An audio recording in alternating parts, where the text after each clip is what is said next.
എന്ന് പറഞ്ഞൊരു സാധനം സത്യത്തിലില്ല.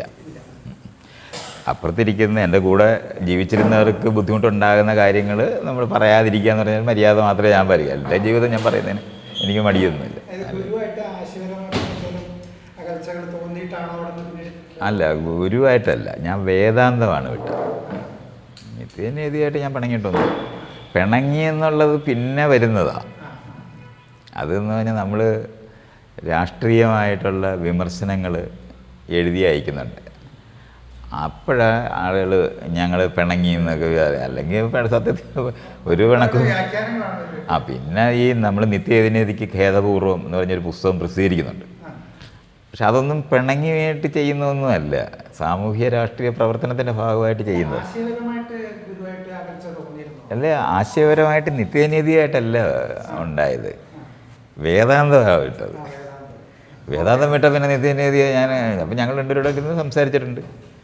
അപ്പോൾ അങ്ങനെ സംസാരിക്കുമ്പം അദ്ദേഹം പറഞ്ഞ ഒരു വരിയാണ് എന്നെ അങ്ങ് പിന്നെ വിട്ടുകളയുന്ന സ്ഥലത്തെത്തുന്നത്. നീ പറയുന്നതിനോട് ഭൂരിപക്ഷവും ഞാൻ യോജിക്കുന്നുണ്ട്. പക്ഷെ എൻ്റെ ഗുരു എന്നോട് ഈ സ്ഥാപനം നടത്തണം എന്നാവശ്യപ്പെട്ടിട്ടുണ്ട്. ഞാൻ കൊടുത്തൊരു വാക്ക്, അത് തെറ്റിക്കാൻ എനിക്ക് പറ്റില്ല. നീ ഇപ്പോൾ ആർക്കും വാക്ക് കൊടുത്തിട്ടില്ല, നിനക്ക് പോവാം, എനിക്ക് വരാൻ പറ്റത്തില്ല, അല്ലെങ്കിൽ യോജിപ്പാണെന്ന് പറയുകയും ചെയ്തല്ല. അപ്പം അങ്ങനെയാണ് പിന്നെ അങ്ങ് പിരിഞ്ഞ്.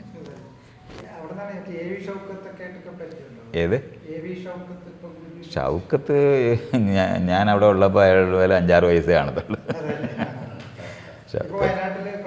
അറിയാം, ഷൗക്കത്ത് വളരെ അടുപ്പമുള്ള മനുഷ്യനാണ്. പക്ഷെ അയാൾ പറയുന്നതിനോടൊന്നും എനിക്ക് യോജിപ്പില്ല, അത് വേറെ കാര്യം. പക്ഷേ സുഹൃത്താണ്.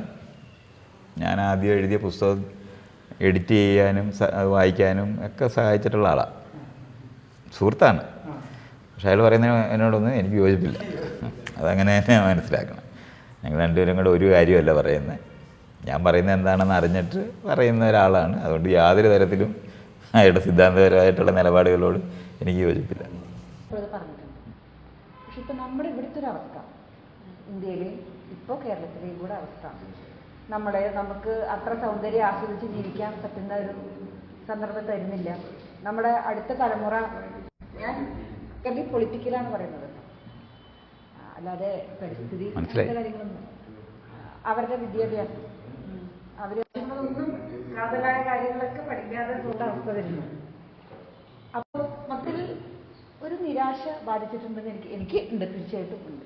വളരെ ആഹ്ലാദപൂർവ്വം സന്തോഷപൂർവ്വം ജീവിച്ചിരുന്ന ഒരു സ്ഥലത്ത് ഇനി എന്തായിരിക്കും എന്നുള്ളതിനെ കുറിച്ച് വലിയൊരു സങ്കടമുണ്ട്. പ്രത്യേകിച്ച് അടുത്തൊരു കുട്ടികളെ കുറിച്ച് ആലോചിച്ചിട്ട് എന്താ നമുക്ക് ഇൻഡിവിജ്വലി എനിക്ക് ഇതിൽ നിന്ന് രക്ഷപ്പെടാൻ, എനിക്ക് രക്ഷപ്പെടാൻ പറഞ്ഞാൽ ഇതേ സമാനതകളിൽ എല്ലാവർക്കും രക്ഷപ്പെടാൻ അതിൻ്റെ ഒരു ഇതായിരിക്കും. നമ്മൾ എന്ത് ചെയ്താലാണ് നമുക്കിതിനോടൊന്ന് പൊരുത്തപ്പെട്ടു പോകാൻ പറ്റുക? പൊരുത്തപ്പെട്ടു പോകാനായിട്ട് നമ്മൾ ശ്രമിക്കേണ്ട, റെസിസ്റ്റ് ചെയ്യേണ്ട സ്ഥലങ്ങളുണ്ട്, അതങ്ങനെ മനസ്സിലാക്കണം. നമ്മൾ ഏറ്റവും നല്ല കാലഘട്ടത്തിലാണ് ജീവിക്കുന്നതെന്ന് പറയുന്നത് ലോകം മുഴുവനും കൂടെ എടുത്ത് മനുഷ്യ ചരിത്രം എടുത്ത് പറയുമ്പോഴാണ് അത് പറയുന്നത്. അത് കാരണം കൊണ്ട് ഉരുണ്ടു വീണു എല്ലൊടിഞ്ഞ് കിടക്കുന്ന ദിവസവും ഉണ്ടാകത്തില്ല എന്നുള്ള അർത്ഥമില്ല. അതുപോലെ നമ്മൾ മനസ്സിലാക്കണം. ഇപ്പോൾ മനുഷ്യ ചരിത്രത്തിനകത്ത് ഇപ്പം നമ്മുടെ രാജ്യം അനുഭവിക്കുന്ന ഒരു സ്ഥലമെന്ന് പറയുന്നത് ജനാധിപത്യ വിരുദ്ധമായിട്ടുള്ള ഇന്ത്യൻ ഭരണഘടന മാറ്റാൻ അവർക്ക് കഴിയാത്തത് കാരണം കൊണ്ട് അതിനകത്ത് നിന്ന് ചെയ്യാവുന്ന എല്ലാ ഇൻസ്റ്റിറ്റ്യൂഷൻസിനും ഡിസ്ട്രോയ് ചെയ്യുന്ന ഒരു സ്ഥലമാണ്. അതിപ്പോൾ നമ്മൾ ജർമ്മനി ഹിറ്റ്ലർ വരുന്നതിന് തൊട്ട് മുമ്പ് വരെ അവിടെ ഹെഗലുണ്ടായിരുന്നു, നീച്ചെ ഉണ്ടായിരുന്നു, മൊസാർട്ടിൻ്റെ സംഗീതം ഉണ്ടായിരുന്നു, ബേതോവൻ ഉണ്ടായിരുന്നു. ചിത്രം വരയ്ക്കുന്നവരുടെയൊക്കെ എങ്ങനെ എടുത്താൽ നമുക്ക് ചിന്തിക്കാൻ, ഈ യൂറോപ്പിൻ്റെ ഏറ്റവും ഉയർന്ന ഒരു കാലഘട്ടം ഉണ്ടായിരുന്ന സമയത്തിനാണ് ഈ ഹിറ്റ്ലർ ഉണ്ടാകുന്നത്. പക്ഷെ അതൊരു 10-20 വർഷം ആ രാജ്യത്തിനെ ഉപദ്രവിച്ചിട്ടുണ്ട്. അതുപോലെ ഒരു കാലഘട്ടമായിട്ട് മാത്രമേ ഞാനിതിനെ കാണുന്നുള്ളൂ. അല്ലെങ്കിൽ പിന്നെ നമ്മൾ പരാജയപ്പെട്ടു പോകുന്നുണ്ട്. അത് പക്ഷെ അങ്ങനെ പരാജയപ്പെടാനൊന്നും കഴിയില്ല. മനുഷ്യർ പരസ്പരം യോജിച്ച് പോകാതെ അവർക്ക് കഴിയില്ല. അല്ലെങ്കിൽ നമ്മൾ എക്സ്റ്റിങ്ക്റ്റ് ആയി പോകുന്ന നിലവാരത്തിലുള്ള പ്രശ്നങ്ങളായിട്ട് മാറും. ഇപ്പോൾ നമ്മൾ സംഭവിച്ചുകൊണ്ടിരിക്കുന്നതെന്ന് പറയുന്നത് സ്വാതന്ത്ര്യ സമരത്തിന് ശേഷം അന്നത്തെ ആൾക്കാരുടെ തമ്മിലുള്ള ഒരു ഐക്യപ്പെടലെന്ന് പറയുന്നത് ആരെങ്കിലും എന്താ പറയണ്ടേ ഒരു പൊതുശത്രു ഉണ്ടായിരുന്ന കാലത്താണ്. അപ്പോൾ ഐക്യപ്പെടുവാനായിട്ട് എളുപ്പം. ഇപ്പോൾ വെള്ളപ്പൊക്കം വരുമ്പോൾ നമ്മളെല്ലാവരോടും ഒന്നിച്ച് നിൽക്കത്തില്ലേ, അതുപോലെ അങ്ങ് മനസ്സിലാക്കിയാൽ മതി. അപ്പോൾ അന്ന് ഐക്യപ്പെട്ട് നിൽക്കുന്ന ആൾക്കാർ ആ ഐക്യം തുടരുക എന്ന് പറയുന്നത് വെള്ളപ്പൊക്കത്തിൻ്റെ അവസ്ഥ തീരുന്ന സമയത്ത് നമുക്ക് നോക്കിയാൽ മതി. നമ്മൾ ഈ വെള്ളപ്പൊക്കമൊക്കെ ഉണ്ടാവുക, അതുപോലുള്ള പ്രശ്നം ഉണ്ടാകുന്ന സമയത്ത് സ്കൂളിലൊക്കെ ആൾക്കാർ കയറും. അപ്പോൾ എല്ലാവരും കൂടെ സഹായിച്ച് പരസ്പരം സഹായിച്ചിട്ടൊക്കെ നിൽക്കും. കുറച്ച് ഒരു 2 ദിവസം 3 ദിവസം അവിടെ ആളുകൾ താമസിച്ച് കഴിയുമ്പോൾ പതുക്കെ ഒരു കയറൊക്കെ കെട്ടുന്നതാണ് അവർ. നിങ്ങളപ്പുറത്ത് നമ്മൾ ഇപ്പുറത്താണെന്നൊക്കെ പറയുന്നത് അത് ഇങ്ങനെ രൂപപ്പെടും. കുറച്ച് ഒരാഴ്ച കഴിയുമ്പോഴത്തേന് വളരെ അതുവഴി നടക്കണ്ട, ഇതുവഴി പോയാൽ മതി, നിങ്ങൾ അങ്ങോട്ട് പോകണം എന്ന് പറയുന്ന വളരെ കൃത്യമായ വേർതിരിവുകളോടെ ആളുകൾ പെരുമാറുകയും ചെയ്യും. സ്ഥലം പോലെ നമ്മൾ ഇതിനെ മനസ്സിലാക്കണം.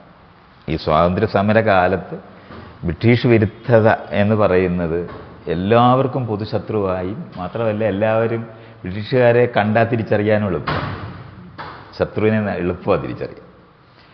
അപ്പോൾ അങ്ങനെ ഉണ്ടായ ഒരു ഐക്യമായിരുന്നു നമ്മൾ ഈ കാണുന്ന ഇന്ത്യൻ സമരമൊക്കെ ഉണ്ടാകുന്നത് ഈ പൊതുശത്രു നിന്നിരുന്ന സമയത്ത്. അപ്പോൾ അവരെ പോയി കഴിയുമ്പം ആദ്യമായിട്ട് ഈ നേരത്തെ പറഞ്ഞ് വെള്ളപ്പൊക്കം കഴിഞ്ഞപ്പോൾ ഇവനാണ് എൻ്റെ കൂടെ കയറിയിരിക്കുന്നതെന്ന് ചോദിക്കുന്നത്. നമ്മൾ നേരത്തെ അങ്ങനെ വ്യത്യസ്തമായിട്ടുള്ള വിഭാഗങ്ങളായിട്ട് നിന്നിരുന്നവർ തന്നെയാണ്. അത് അവിടെ പൊങ്ങി വരും.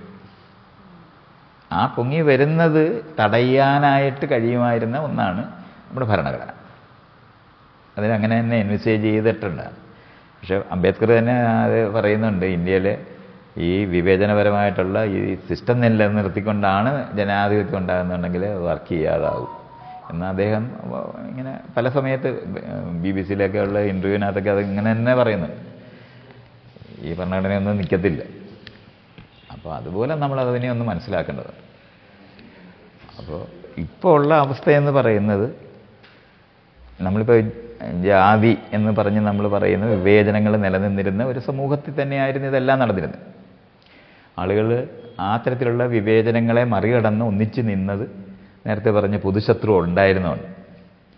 അത് ഐഡൻറ്റിഫൈ ചെയ്യാനായിട്ട് പറ്റുന്ന നിലവാരത്തിലെ പൊതുശത്രുവാണ്.